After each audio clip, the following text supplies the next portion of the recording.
Okay, अस्सलाम वालेकुम। और आज हमने पढ़ना है वेज़ टू रिकॉग्नाइज़ इक्विलिब्रियम। कल हमने टाइप्स ऑफ इक्विलिब्रियम पढ़ी थी ना कि एक होमोजीनियस इक्विलिब्रियम होता है और एक हेटेरोजीनियस इक्विलिब्रियम होता है। जब फेसेस सेम हो तो होमोजीनियस होता है, और जब फेसेस डिफरेंट हो तो उसको हम हेटेरोजीनियस इक्विलिब्रियम कहते हैं। अब हम एक चीज़, ये तो हमें इक्विलिब्रियम के बारे में पता चल गया था। अब हमने ये देखना है कि किसी सिस्टम के अंदर इक्विलिब्रियम इस्टेब्लिश हो चुका है या नहीं हो चुका है, ये हमें कैसे पता चलेगा। अभी हमने ये देखना है। तो अभी अभी जो आपका टॉपिक है वो है वेज टू रिकॉग्नाइज कि क्या जो है वो इक्विलिब्रियम जो है वो इस्टेब्लिश हुआ है कि नहीं हुआ है। तो हमें कैसे पता चलेगा। तो इसके दो मेथड्स हैं। एक को हम कहते हैं फिज़िकल मेथड, एक जो मेथड है उसको हम कहते हैं कि फिज़िकल मेथड है। फिज़िकल मेथड में हम ज़्यादातर क्या यूज़ करते हैं, हम फिज़िकल प्रॉपर्टीज़ को यूज़ करते हैं। फिज़िकल प्रॉपर्टीज़ जैसे कि कलर को ऑब्ज़र्व करना, ठीक है। कोई भी रेडिएशन को ऑब्ज़र्व करना, कलर शो करना। हम ये सीधा कह देते हैं कि एक प्रॉपर्टी होती है, वो होती है एब्ज़ॉर्प्शन। दूसरी हम यूज़ करते हैं रिफ्रैक्टिव इंडेक्स को, ठीक है। ये कुछ प्रॉपर्टीज़ हैं जो जिनकी मदद से हम जो है वो फिज़िकल मेथड के अंदर यूटिलाइज़ करते हैं।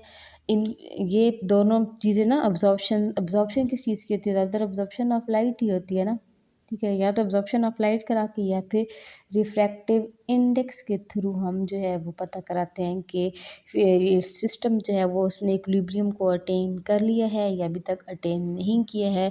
रिएक्शन मिक्सचर जो रिएक्शन हो रहा है वो कहाँ पर है, वो उसकी कंडीशन क्या है, वो फॉरवर्ड जा रहा है, वो बैकवर्ड जा रहा है, या उसने इक्विलिब्रियम अटेन कर लिया। ये इक्विलिब्रियम के बारे में, इक्विलिब्रियम आया है कि नहीं, हम दो मेथड यूज़ करते हैं फिजिकल मेथड। एग्जाम्पल देती हूँ। एग्जाम्पल मैं देती हूँ, देखो। अब एग्जाम्पल देने से पहले मैं आपको एक बात देती हूँ। फॉर एग्जाम्पल दो ए और बी रिएक्टेंट जो है वो रिएक्ट कर रहे हैं ताकि वो कोई भी प्रोडक्ट बना सकें। तो ऑब्जर्प्शन ऑफ लाइट का मेथड मैं यूज़ करती हूँ, ठीक है। ऑब्जर्प्शन ऑफ लाइट का मैंने मेथड यूज़ किया। मैं कहती हूँ कि मैं एक मेथड यूज़ करती हूँ। मैं किसी भी लाइट की एब्जॉर्प्शन चेक करती हूँ, एब्जॉर्प्शन ऑफ लाइट। तो एब्जॉर्प्शन ऑफ लाइट वाला मेथड मैं, देखो बच्चों, तभी यूटिलाइज़ कर सकूँगी ना, या तो रिएक्टेंट, या दोनों रिएक्टेंट में से एक रिएक्टेंट, या फिर दोनों रिएक्टेंट, या दोनों रिएक्टेंट नहीं तो प्रोडक्ट। इन तीनों चीज़ों में से या तो कोई रिएक्टेंट या तो कोई प्रोडक्ट ऐसा हो जो रेडिएशंस को एब्जॉर्ब करे, तब एब्जॉर्प्शन ऑफ लाइट वाला मेथड लगा के हम इक्विलिब्रियम को चेक कर सकते हैं कि इक्विलिब्रियम हुई है कि नहीं। फॉर एग्जांपल, एक कंपाउंड है वो रिएक्ट कर रहा है N2O4, ठीक है। ये एक रिवर्सिबल रिएक्शन है, ये गैस है और बनाता है 2NO2, ये भी गैस है। अब क्या है, ये एक कलरलेस गैस है, इसका कोई कलर नहीं है, ठीक है। ये एक कलरलेस गैस है और इसका जो है वो रेडिश ब्राउन कलर है, ठीक है। ये रेडिश ब्राउन कलर की है। अब देखो, एक ऐसी गैस जिसका कोई कलर ही नहीं है जो कलरलेस गैस है, और एक ऐसी गैस है जिसका रेडिश ब्राउन कलर है जो इस तरह का कलर शो करती है। अब इनमें से ये जो कलरलेस गैस है ये जो है लाइट को ऑब्जर्व नहीं करती है, ठीक है। ये लाइट ऑब्जर्व नहीं करती है।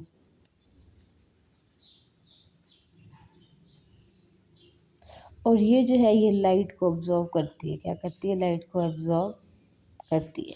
अब एक कंटेनर है, उसके अंदर मेरे पास N2O पड़े हैं। मैंने कहा ये जी N2O4 पड़ा है, N2O4, N2O4 पड़ा है, N2O4 पड़ा है। अब मैं क्या कराती हूँ, मैं रेडिएशन पास कराती हूँ। अब जितनी भी मैंने रेडिएशन पास कराई हैं, क्या हुआ है, वो सारी की सारी रेडिएशन बाहर आ गई हैं। मतलब कि लाइट अब्जॉर्ब नहीं हुई है। मीन्स कि अभी तक मेरे पास ज़्यादा अमाउंट किस चीज़ की है, रिएक्टेंट रिएक्टेंट की है। रिएक्टेंट ज़्यादा है, अब वो प्रोडक्ट की तरफ मूव करेंगे। अब फिर थोड़े टाइम के बाद फिर दोबारा मैं रेडिएशन पास कराती हूँ और मैं देखती हूँ, पहले सिर्फ N2 थे, अब मैं इसको स्टार के साथ कर देती हूँ। अब कुछ कुछ मिकदार जो है वो हमारे पास ये थे N2O4, और ये हैं जी 2NO2 की आ गई है, 2NO2 की आ गई है, 2NO2 की आ गई है। अब क्या हुआ कि अब मैंने जितनी रेडिएशंस पास कराई हैं, तो क्या हुआ, उतनी रेडिएशंस बाहर नहीं निकल रही हैं। मीन्स अब्जॉर्प्शन ऑफ लाइट शुरू हो गई है, मीन्स के प्रोडक्ट बनना शुरू हो गए हैं। अब यहाँ पर प्रोडक्ट हैं। एक ऐसा टाइम आता है कि जितनी मैं रेडिएशन पास करा रही हूँ और कितनी अब्जॉर्प्शन और रेडिएशन जो है वो कांस्टेंट हो गई है। एक ऐसा टाइम आता है कि अब्जॉर्प्शन ऑफ रेडिएशन कांस्टेंट हो गई है। अब फॉर एग्जांपल मैं ग्राफ प्लॉट करती हूँ, पहले जब मैं रेडिएशन को ऑब्जर्व करा रही थी तो वो हो रही थी और एक ऐसा टाइम आ रहा है कि अब्जॉर्प्शन ऑफ रेडिएशन कांस्टेंट हो गई है। ऐसा टाइम जहाँ पे ये अब्जॉर्प्शन ऑफ रेडिएशन कांस्टेंट हो गई है, हमें पता है कि अगर अब्जॉर्प्शन ऑफ रेडिएशन कांस्टेंट हो गई है तो सिस्टम क्या है, सिस्टम किस चीज़ पर आ गया है, सिस्टम आ गया है इक्विलिब्रियम पे। हमारे पास कांस्टेंट का मतलब है कि यहाँ पर अब डायनामिक इक्विलिब्रियम जो है वो अटेन हो चुका है। ठीक है, केमिकल फिज़िकल मेथड का मतलब ये, फिज़िकली हम लाइट पास कराते हैं, अगर लाइट नहीं पास हो रही है मीन्स अभी तक जो है वो प्रोडक्ट बनना नहीं शुरू हुए हैं। अगर तो कोई ऐसा रिएक्शन है जिसमें प्रोडक्ट ने लाइट ऑब्जॉर्व करनी है और फिर क्या हो रहा है कि जब लाइट थोड़ी देर के बाद प्रोडक्ट बनना शुरू हुआ है, लाइट की ऑब्जॉर्प्शन शुरू हुई है, अब जैसे लाइट ऑब्जॉर्व हुई है मीन्स के प्रोडक्ट बनना शुरू हो गया और एक ऐसे टाइम आया कि ऑब्जॉर्प्शन ऑफ लाइट कांस्टेंट हो गया। तो कांस्टेंट का मतलब क्या होता है कि कोई चीज़ भी कांस्टेंट होती है जब उसने इक्विलिब्रियम अटेन कर लिया होता है तो यह इक्विलिब्रियम अटेन हो चुका है। यही हमारे पास फिजिकल मेथड होता है। फिजिकल मेथड के लिए हम सबसे ज़्यादा जो मेथड यूज़ करते हैं उसको हम कहते हैं स्पेक्ट्रोमेट्रिक मेथड। स्पेक्ट्रोमेट्रिक मेथड का यही मतलब है absorption of light. Spectrometric method mean absorption of light. Absorption of light में ये यूवी रेडिएशन भी हो सकती हैं, ये विजिबल रेडिएशन भी हो सकती हैं, ये आईआर इंफ्रारेड रेडिएशंस भी हो सकती हैं। अब बुक्स में क्या कहते हैं एक नज़र देखते हैं, फिर केमिकल मेथड पे कह जाते हैं। This method is based on physical, हाँ ये physical properties of reaction mixture पे डिपेंड करती है। दूसरी वो बात कहते हैं कि फिजिकल प्रॉपर्टी को मेजर करने के लिए ऐसा नहीं है कि एक जैसे एक कंटेनर था, यहाँ पे रिएक्शन हो रहा था, ऐसा नहीं है कि मैंने इस कंटेनर से सैंपल निकाला और कहीं लेकर गई और उसको साथ कुछ किया, नहीं, इसी सैंपल जहाँ पे रिएक्शन हो रहा था बस रेडिएशन डलवा के मैं चेक कर रही थी कि इक्विलिब्रियम मेंटेन हुआ है कि नहीं। तो यहाँ पे जो कह रहे हैं ना कि this physical property measured during reaction without removing sample from the reaction mixture. फिर कहता है कि ज़्यादातर स्पेक्ट्रोमेट्रिक मेथड यूज़ होता है। ये मेथड ऑब्जर्प्शन ऑफ लाइट पे डिपेंड करता है और लाइट कोई भी हो सकती है और कंसंट्रेशन जो है वो हम ऑब्जर्व कर सकते हैं। फिर वो कहते हैं कि ये NO2 गैस कलरलेस गैस है, दूसरी जो है वो है रेडिश ब्राउन है। Progress of the reaction monitor करना है, अब्जॉर्प्शन और रेगुलेशन ऑफ लाइट को। Absorption is directly proportional to concentration of NO2, कि अगर अब्जॉर्प्शन ज़्यादा हो रही है तो इसका मतलब है कि NO2 की कंसंट्रेशन ज़्यादा है, इसके डायरेक्टली प्रोपोर्शनल है। ये वो सारी वही बात है। ठीक है, ये पॉइंट हमने मिस नहीं किया।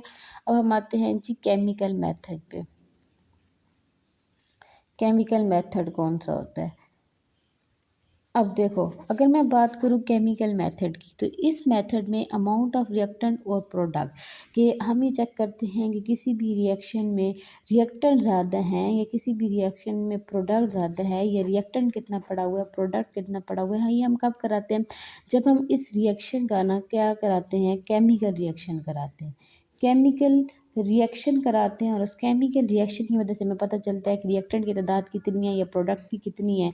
जब रिएक्टेंट प्रोडक्ट की तादाद पता चलती है तभी तो हमें हमें इक्विलिब्रियम की तादाद भी पता चलती है ना। हम क्या करते हैं, फॉर एग्जांपल ये एक एक रिएक्शन हो रहा था जिसमें एसिडिक एसिड जो एक लिक्विड है रिएक्ट करता है एथेनॉल के साथ। ठीक है, एथेनॉल के साथ रिएक्ट करता है ताकि वो बना दे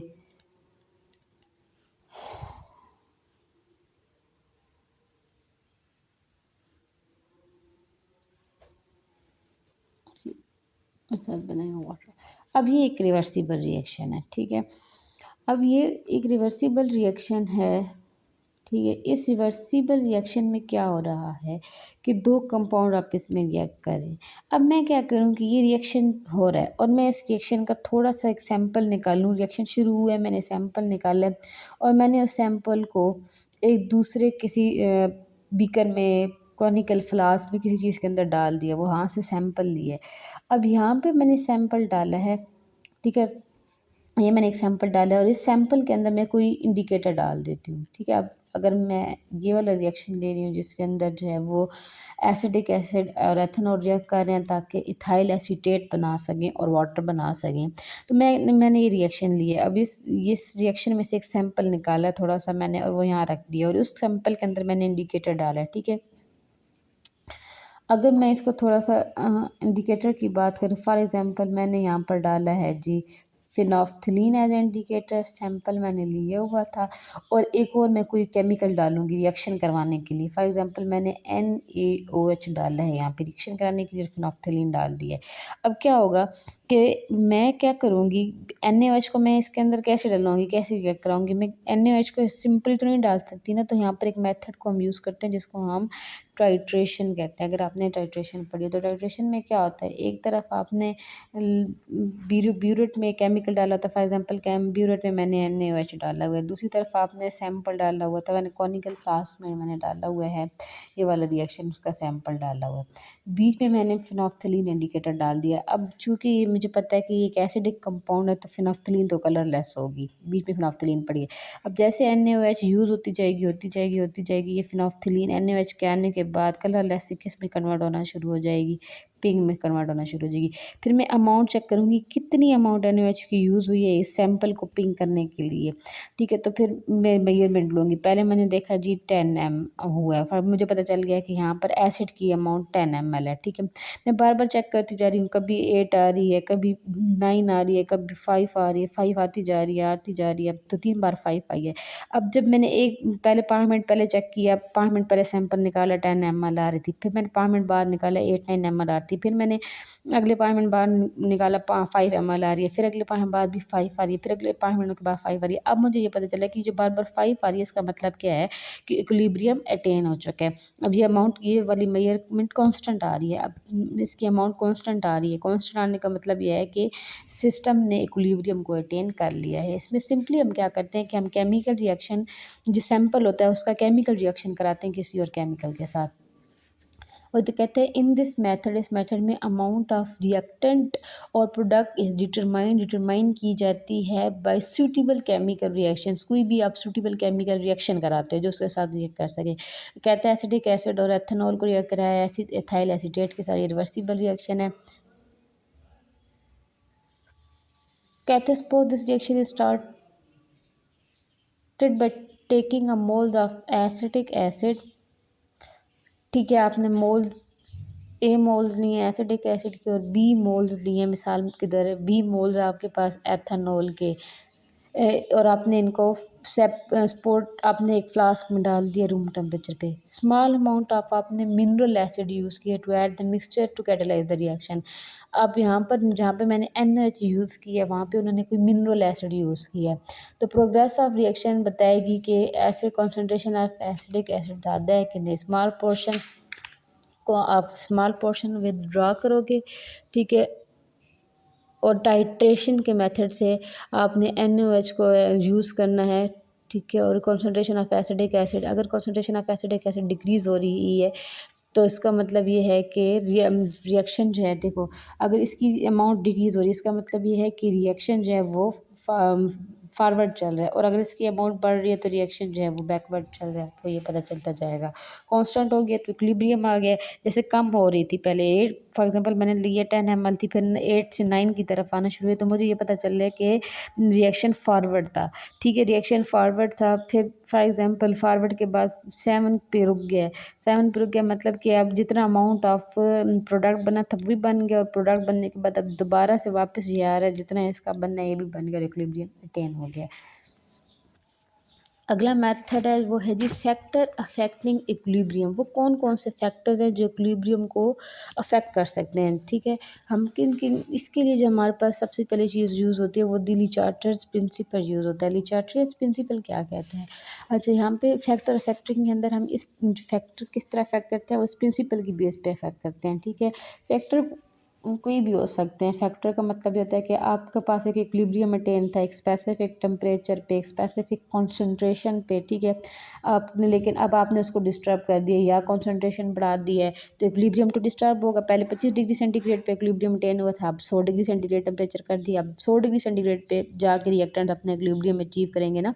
इसी तरीके से अगर पहले आपके पास 10 ml का सोल्यूशन था वो रिएक्ट कर रहा था, तो अब आपने मोल बढ़ा दिए तो अब वो 20 मोल कर दिए तो वो 20 मोल पे जाके सिस्टम अपने इक्विलिब्रियम मेंटेन करेगा ना। तो फैक्टर कोई भी हो सकते हैं, पर ये जितने भी फैक्टर हैं ये एक चीज़ को, एक प्रिंसिपल को लेके अफेक्ट करते हैं जिसको हम कहते हैं जी ली स्टीलियस प्रिंसिपल। अच्छा, ये बहुत सिंपल प्रिंसिपल है, ये एक ही बात करता है। वो कहता है कि अगर एक सिस्टम था, एक सिस्टम ने इक्विलिब्रियम अचीव किया हुआ था, आपने उस इक्विलिब्रियम को क्या कर दिया जी, डिस्टर्ब कर दिया। अब सिस्टम क्या चाहता है कि वो दोबारा इक्विलिब्रियम अटेन करे, तो सिस्टम क्या करेगा, वो दोबारा इक्विलिब्रियम को अटेन करने की कोशिश करेगा, जिसमें जो भी पोजीशन है वो जल्दी से जल्दी मिनिमम उस पर मतलब मिनिमम जो भी फॉर एग्जांपल आपने कंसंट्रेशन बढ़ाई है, तो वो चाहेगा कि शिफ्ट करे, रिड्यूस करे, चेंज जो आपने बहुत बड़ा चेंज लाया है उस चेंज को बस कम से कम करके और सिस्टम को दोबारा अटेन कर ले। जो आपने बड़ा एक चेंज उसमें ला दिया वो उस चेंज को रिड्यूस करता है, वो चेंज को इतना रिड्यूस करता है कि सिस्टम दोबारा से इक्विलिब्रियम पर आ जाए। ठीक है, क्या कहता है, it state that if a change is imposed on a system, Le Chatelier principle ये कहता है कि अगर आपने कोई भी चेंज इम्पोज कर दिया, ज़बरदस्ती कोई चेंज ला दिए सिस्टम पे इक्विलिब्रियम में, तो position of equilibrium will shift in a direction which tend to reduce the change. तो इक्विलिब्रियम उस तरफ शिफ्ट करेगा, उस तरफ जाएगा ताकि वो रिड्यूस को चेंज को रिड्यूस कर सके। फॉर एग्ज़ाम्पल अब आपने इक्विलिब्रियम के अंदर कोई भी चेंज लाया है और इक्विलिब्रियम के अंदर चेंज आपने ऐसे लाया है कि इक्विलिब्रियम के अंदर फॉर एग्जांपल आपने प्रोडक्ट की तादाद ज़्यादा कर दी है, आपने इसको हिला दिया। अब सिस्टम भागेगा कि वो प्रोडक्ट्स की तादाद ज़्यादा है तो वो रिएक्टेंट को जल्दी जल्दी बढ़ाएगा, वो बैकवर्ड मूव करेगा ताकि जल्दी से मैं रिएक्टेंट की तादाद बढ़ाऊँ और मेरा केमिकल अटेन दोबारा इक्विलिब्रियम अटेन हो जाए। समझ आ रही है कि सिस्टम उस तरफ मूव करेगा, सिस्टम फॉरवर्ड जाएगा या बैकवर्ड जाएगा, वो इस चीज़ पे डिपेंड करेगा। सिस्टम उस तरफ मूव करेगा जिसमें वो जल्दी से जल्दी इस चेंज को ख़त्म कर सके और दोबारा से इक्विलिब्रियम को अटेन कर सके। ठीक है, जैसे कहते हैं equilibrium the forward and reverse reaction are driven by molecular collision and when we change temperature pressure. हम जब भी टेम्परेचर प्रेशर या कॉन्सेंट्रेशन को चेंज करते हैं तो कोलिजन के अंदर भी इंक्रीज़ और डिक्रीज़ आता है। जब कोलिजन के अंदर इंक्रीज़ और डिक्रीज़ आता है तो इक्विलिब्रियम की पोजीशन जो है उसमें चेंज आ जाता है, इक्विलिब्रियम की डायरेक्शन चेंज हो जाती है, इक्विलिब्रियम की जो कंडीशंस होती हैं वो वैल्यूज होती है वो चेंज हो जाती है और इक्विलिब्रियम अब तो खुद को दोबारा से अटेन करने की कोशिश करता है। सबसे पहले अगर हम बात करें तो हम अगर लें effect of change in concentration. ठीक है, कि चेंज इन कॉन्सेंट्रेशन क्या आता है। ठीक है, the effect of a change in concentration. अब फॉर एग्ज़ाम्पल कॉन्सेंट्रेशन का इफेक्ट चेंज हम ये पढ़ते हैं कि मैंने एक रिएक्शन ली जिसमें कार्बन डाइऑक्साइड और हाइड्रोजन गैस रिएक्ट कर रहे हैं ताकि कार्बन मोनोऑक्साइड और वाटर को बना सके। अब मैंने क्या किया, फॉर एग्ज़ाम्पल मैंने कार्बन डाइऑक्साइड के अमाउंट को बढ़ा दिया। मैंने किस में कार्बन डाइऑक्साइड के अमाउंट को बढ़ाया है, दूसरे लफ्ज़ों में देखूँ तो मैंने रिएक्टेंट के अमाउंट को बढ़ाया। अब रिएक्टेंट जो है वो फ़ौरन से रिएक्शन मूव करेगा, किस तरह डायरेक्शन में मूव करेगा, रिएक्शन मूव करेगा फॉरवर्ड में।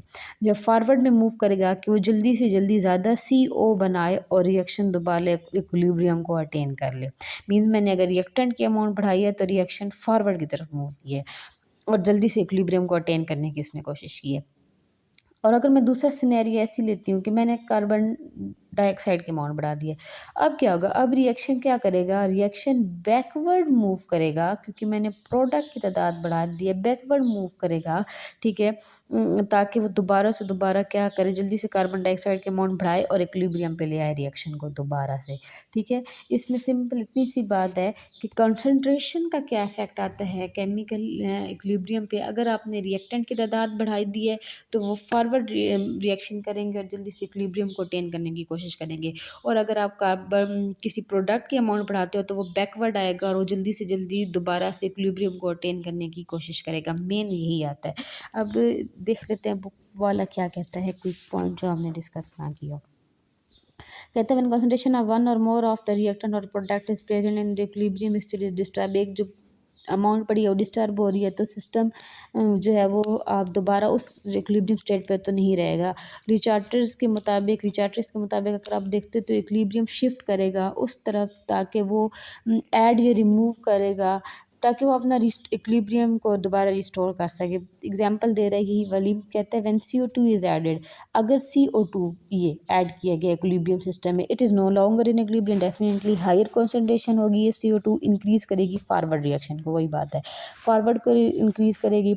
देन मोर CO2 NH2O कंबाइन, ताकि ज़्यादा क्योंकि अभी इसकी तादाद ज़्यादा बढ़ गई है, तो अब ज़्यादा ये CO2 H2 रिएक्ट करेंगे ताकि ज़्यादा से ज़्यादा ये बन सके।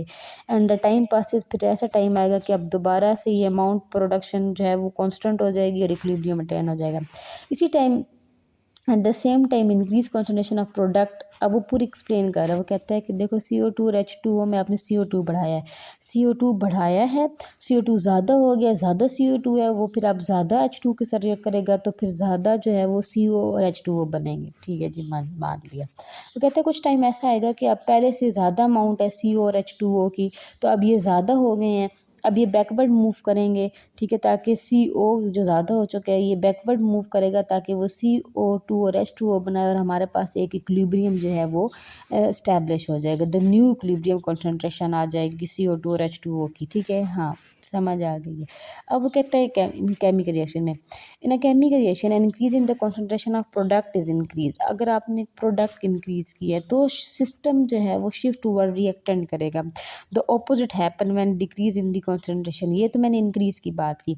अब अगर एक हम सिनेरियो और ले लेते हैं, यहाँ पे तो मैंने इंक्रीज़ किया ना कॉन्सेंट्रेशन, या प्रोडक्ट की इंक्रीज़ की है या मैंने रिएक्टेंट की इंक्रीज़ किया है। अब यहाँ पे एक सिनेरियो, पूरे सिनेरियो को अगर हम देखें, मैंने इसकी कॉन्सेंट्रेशन को बढ़ाया था, इसकी कॉन्सेंट्रेशन को मैंने इसका सैंडल, इसकी कॉन्सेंट्रेशन को जब मैंने बढ़ाया था, ठीक है, तो क्या हुआ था, ये ज़्यादा हुआ, ज़्यादा इन्होंने इसके साथ रिएक्ट किया तो ज़्यादा ये बने हैं। अब जब दोबारा से, पहले अगर ये 2 बन रहे थे तो अब 3 बने होंगे, ज़्यादा ये बने, अब ज़्यादा ये बने तो अब दोबारा ये जाके फिर ये भी ज़्यादा बनेंगे, मीन्स कि वो अब दोबारा फिर यहाँ पर जाते इक्विलिब्रियम को अटेन करता है। फिर मैंने कहा कि चलो रिएक्शन पढ़ते हैं, मैंने सिर्फ प्रोडक्ट की तादाद बढ़ाई, प्रोडक्ट दोबारा रिएक्टेंट में चले जाएंगे, ज़्यादा मूव करके रिएक्टेंट की तरफ शुरू हो जाएगा जल्दी जल्दी से काम करना। फिर जब इसकी अमाउंट ज़्यादा हो जाएगी CO2 की, अब ये दोबारा से इसको बनाएगा CO को, और फिर ये अपना एक इक्विलिब्रियम दोबारा से अटेन कर लेंगे। समझ आ गई, ऐसे होता है। अगर आप प्रोडक्ट बढ़ाते हो तो वो फ़ौरन भाग भाग के रिएक्टेंट बनाता है ताकि एक नया इक्विलिब्रियम अटेन कर सके, वो रिएक्टेंट बने और रिएक्टेंट दोबारा प्रोडक्ट बने और एक डायनामिक इक्विलिब्रियम अटेन हो जाए। लेकिन अगर आप कॉन्सेंट्रेशन को डिक्रीज़ कर देते हैं, वही मेरे पास CO2 है, यही H2O है, ये रिएक्ट करते हैं ताकि CO और H2O बनाएं, मैं क्या करती हूँ कि मैं CO2 की कॉन्सेंट्रेशन को कम कर देती हूँ। अब जब मैंने इसकी कॉन्सेंट्रेशन को कम कर दिया, रिएक्टेंट को मैंने यहाँ पर क्या कर दिया, कम कर दिया, तब क्या होगा, डेफिनेटली अब यहाँ पर जब रिएक्टेंट को मैंने कम कर लिया तो ये जल्दी जल्दी रिएक्ट करेंगे, और रिएक्शन जो है CO2 को कम करने की वजह से रिएक्शन क्या करेगा, रिएक्शन बैकवर्ड आएगा। रिएक्शन बैकवर्ड आएगा ताकि रिएक्टेंट की तादाद को बढ़ाए और दोबारा से क्या अटेन करे, दोबारा से अपना इक्विलिब्रियम जो है वो अटेन करे। सेम इज़ द केस, अगर मैंने CO की अमाउंट को कम कर दिया है, तो CO की अमाउंट अगर मैं कम करती हूँ तो अब रिएक्शन क्या करेगा, अब रिएक्शन जल्दी से फॉरवर्ड की तरफ मूव करेगा कि वो इसकी तादाद को कवर करे ताकि ये अब एक अमाउंट में जितना इन्होंने बनना है ये बने, और ये दोबारा इसमें टूटें और दोबारा से हमारे पास एक इक्विलिब्रियम अटेन हो जाए। तो जो मेन काम की बात यह है कि अगर आपने रिएक्टेंट की कॉन्सेंट्रेशन को ज़्यादा किया तो वो फॉरवर्ड डायरेक्शन में जाएगा और इक्विलिब्रियम अटेन करने की कोशिश करेगा। अगर आप प्रोडक्ट की तादाद ज़्यादा करते हो तो वो बैकवर्ड कंडीशन में जाता है और इक्विलिब्रियम को अटेन करने की कोशिश करता है। लेकिन अगर आप डिक्रीज़ वाला सीन लाते हो, डिक्रीज़ करते हो, अगर आप प्रोडक्ट की अमाउंट को डिक्रीज़ करते हो तो रिएक्शन फॉरवर्ड आएगा ताकि दोबारा से इक्विलिब्रियम अटेन कर सके, और अगर आप रिएक्टेंट की अमाउंट कम करते हो तो रिएक्शन बैकवर्ड आता है ताकि वो इसको जो लॉस है, जो कमी आई है, उसको दोबारा कंपनसेट करे और इक्विलिब्रियम को अटेन कर सके। ठीक है, यहाँ पे वो यही बात कर रहा था, if the reactant decrease the concentration equilibrium shift toward the reactant की तरफ जाएगा। रिमूवल ऑफ द प्रोडक्ट, अगर आपने प्रोडक्ट को रिमूव किया है तो वो इस तरह जाएगा कि प्रोडक्ट बना सके।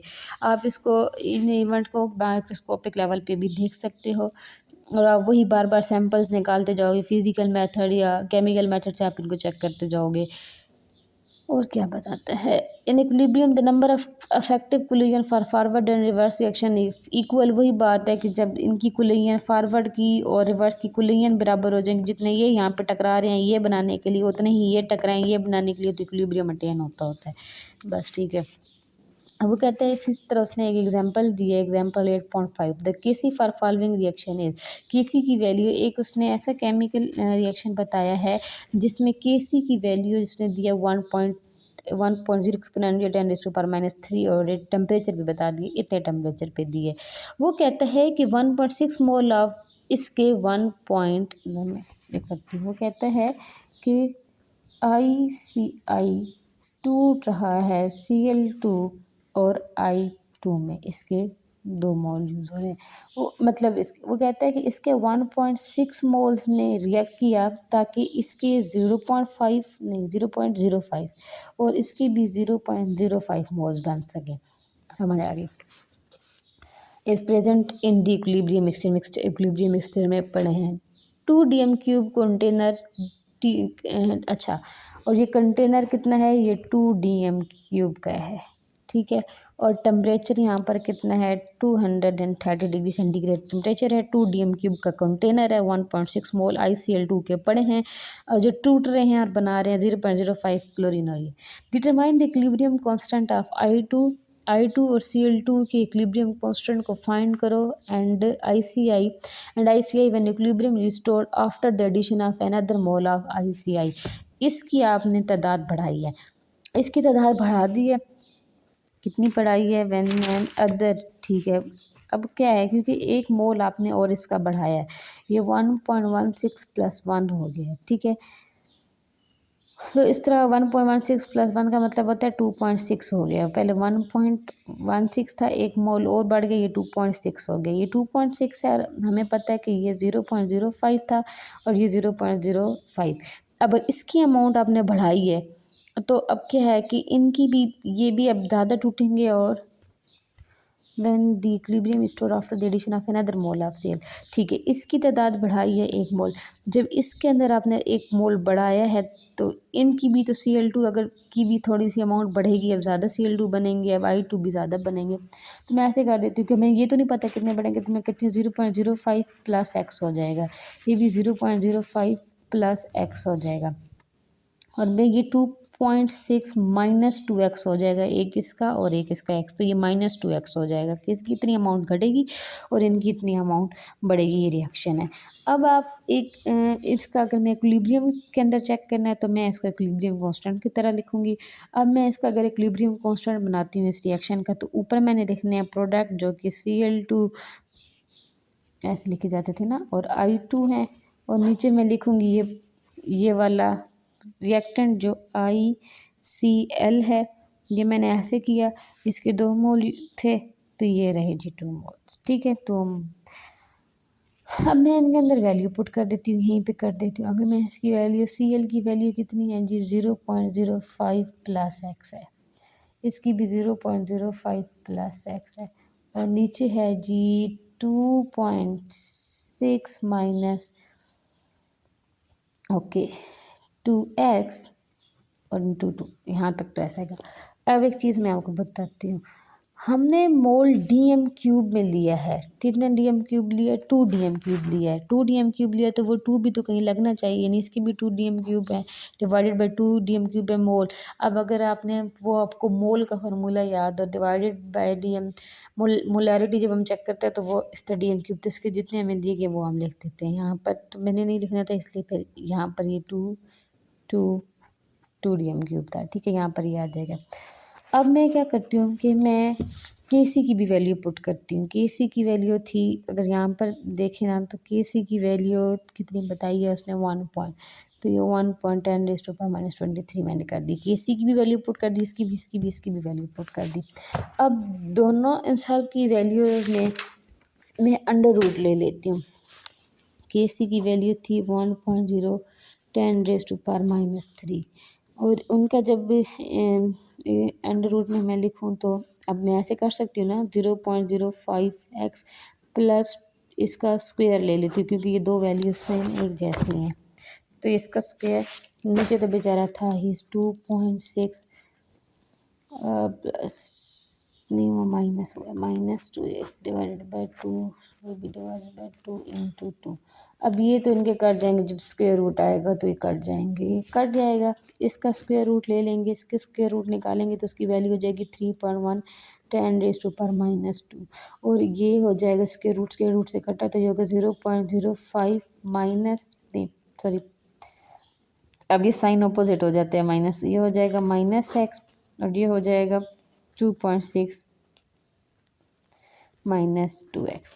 अब इनको आपस में जब हम डिवाइड वगैरह करेंगे ना तो वैल्यू आ जाएगी हमारे पास 0.029 मोल्स आ जाएंगे। अब देखो मुझे पता था कि ICl की जो वैल्यू थी वो थी 2.6 -2x। तो अब अगेन मैं यहाँ पे कहती हूँ कि ये 2.6 -2x और x की वैल्यू मेरे पास आ चुकी है, तो मैं x की जगह x की वैल्यू लगाती हूँ 2 × ऐसे x की वैल्यू कितनी थी, x की वैल्यू फिर स्क्वायर x की वैल्यू है यहाँ पे भी निकाली है 0.29। ठीक है, इनको अब इसमें मैं करूँगी प्लस माइनस, ये मेरे पास एक वैल्यू आ जाएगी 2.571 मोल। तो अब मुझे ये पता चल गया कि जो इसके मोल्स यूज़ हुए हैं वो 2.571 मोल यूज़ हुए हैं। अब देखो मुझे इसके मोल्स पता चल गए हैं। अब दूसरी की देखो, एक बात मुझे भी पता है जितने Cl के मोल थे उतने ही I2 के मोल थे, मीन्स इनके मोल आपस में बराबर है, जितने इसके मोल है उतने इसके मोल हैं। इसके तो मुझे पता चल गया कि जी उस कंटेनर के अंदर जिसके अंदर 2 DM³ के अंदर इतने मोल पड़े हैं। ठीक है, अब इसके और इसके नहीं पता, इसके और इसके इतना तो मुझे पता है कि बराबर थे। पहले कितने थे 0.5 प्लस x। अब x का तो मुझे नहीं पता कि कितना x, ठीक है, और फिर x के जमा होने के बाद अब कितना हो, पहले तो x ही नहीं पता था ना कि कितना चेंज आ रहा है, कि कितना मोल ऊपर नीचे हो रहे हैं। अब x और अब कुल मिला के कितने हो गए हैं, तो ये 0.05 के अंदर अभी x की वैल्यू मैंने निकाली है वो है 0.029। इनको आपस में करेंगे तो आ जाएंगे 0.079 मोल्स आ जाएगा। ठीक है, ये हमारा हो गया कि कंसंट्रेशन कैसे अफेक्ट करती है, ये थोड़ी सी थ्योरी और ये न्यूमेरिकल जो ऐसे आएगा वैसे। ठीक है, उसके बाद है इफेक्ट ऑफ प्रेशर, ये अगले लेक्चर में कर लें।